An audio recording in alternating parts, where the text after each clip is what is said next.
Hey everybody, so today I wanted to talk about the books that I'm reading in February, just to recap and let those of you who don't know.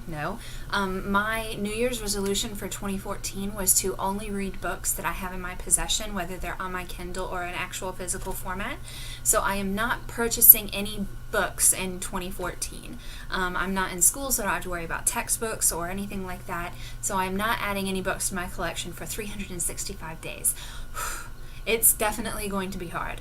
I'm something of a book sort of hoarder, and I'm not ashamed to say it, but I have so many books that I wanted to read, so that's kind of what this year is all about. And so I'm going to try something new this month. Instead of holding up a book as I talk about it, I'm actually just going to sort of read off my list that I've made for the month, and then at the end of the video I will post pictures of the covers of the books that I'm reading. So without further ado, the books that I am reading are Beast by Donna Jo Napoli.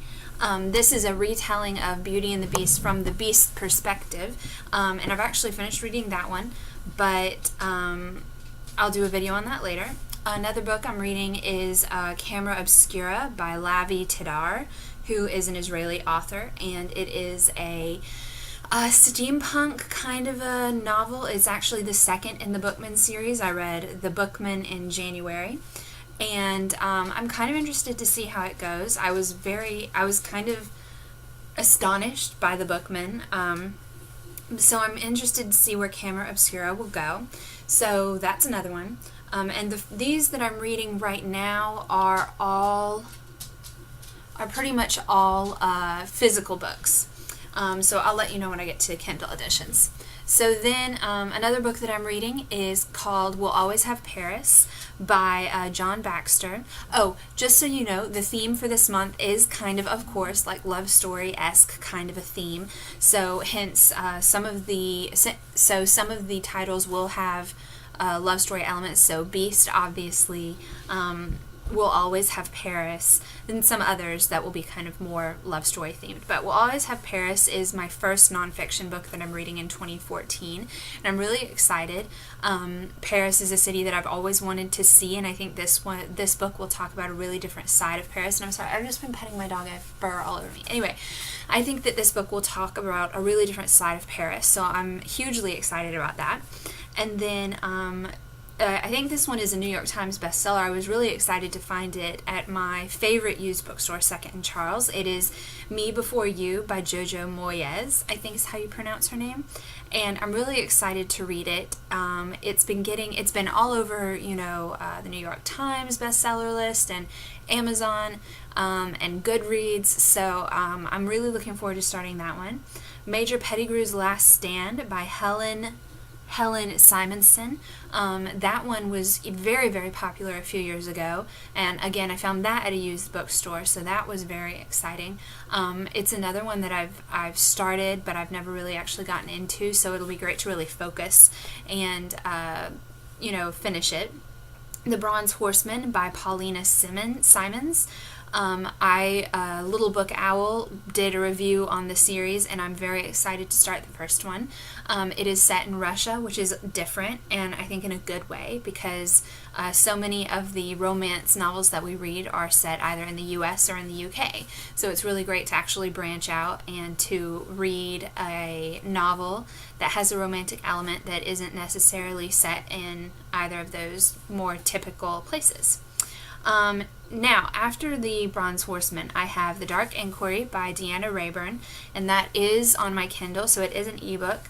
Deanna Rayburn is one of my favorite mystery writers. Her series, the Lady Julia Gray series, is set in Victorian London, and they are narrated by Lady Julia, who is quite a funny character.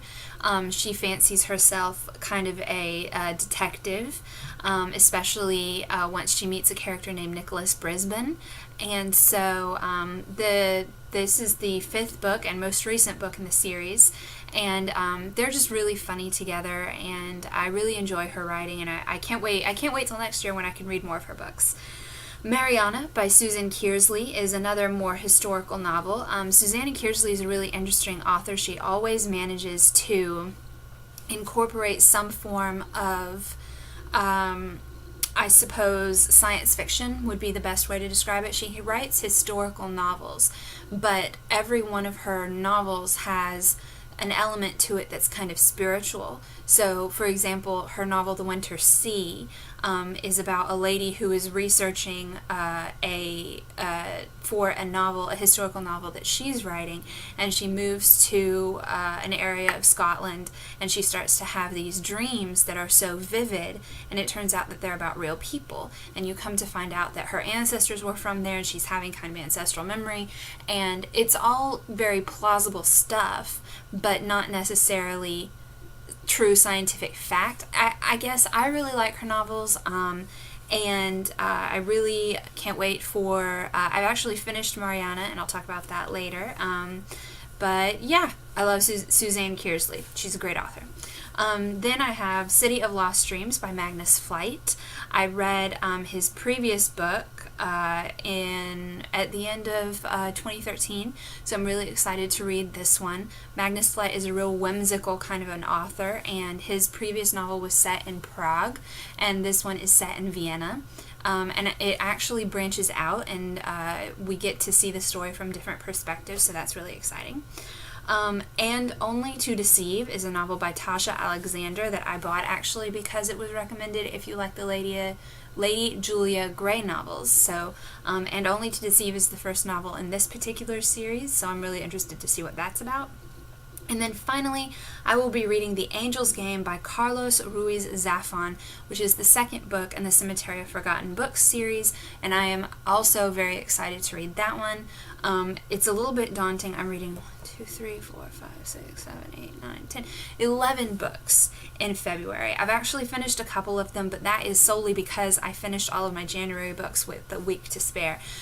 It's a little bit more daunting having less days in February, so this light's going out. Just ignore it. So those are the books that I'm reading this month. I'm really excited. Let me know what you think. I'll be posting the covers for the books at the end of this video, so stay tuned if you want to see what they look like, and I will be talking to you guys soon.